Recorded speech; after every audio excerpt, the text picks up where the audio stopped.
చాలా మంది నన్ను జిమ్ లో కానీ బయట కానీ అడిగే క్వశ్చన్ ఏంటి తెలుసా? సరే ఈరోజు నేను హాఫ్ అన్ అవర్ భయంకరంగా చేశాను ఎక్సర్సైజ్, నాకు తెలిసి ఒక 1000 క్యాలరీస్ బర్న్ అయిపోయి ఉంటాయి కదా అంట. See calorie expenditure depends on your మా బాడీలో మజిల్ ఎంత ఉంది అనే దాన్ని బట్టి. ఏదో సింపుల్ గా నోటికి ఎంత వస్తే అంత కాదు బర్న్ అయ్యేది. సి నా దగ్గర బాడీ కంపోజిషన్ చేస్తాం మన జిమ్ లో, దాన్ని బట్టి నేను ఎస్టిమేట్ చేసి చెప్తున్నాను.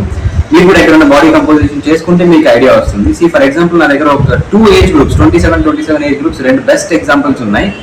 షాహిద్ ఒక అబ్బాయి, ఆ అబ్బాయి వెయిట్ వచ్చి 92 అండ్ 31 kgs ఆఫ్ మజిల్ ఉంది. అండ్ ఆ అబ్బాయి 30 minutes ఆఫ్ డ్యూరేషన్ లో వాకింగ్ చేస్తే 162 క్యాలరీస్ బర్న్ అవుతున్నాయి. సేమ్ ఏజ్ జయంత్, ఆ అబ్బాయి వెయిట్ వచ్చి 62 ఉన్నాడు. సో 24 kgs ఆఫ్ మజిల్ ఉంది.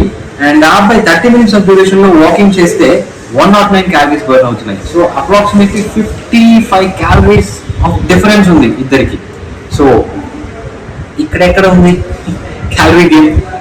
సేమ్ ఇద్దరు ఒకే వాచ్ పెట్టుకుంటారు, ఇద్దరికి సేమ్ ఈక్వల్ క్యాలరీ బర్న్ అవుతాయి, కానీ రియల్ క్యాలరీస్ బర్న్ అయ్యేది వేరు. So know your metabolic rate, know your body composition analysis, దాన్ని బట్టి కరెక్ట్ వే ఆఫ్ గైడెన్స్ తీసుకోండి ఎంత ప్రోటీన్ తినాలి అని.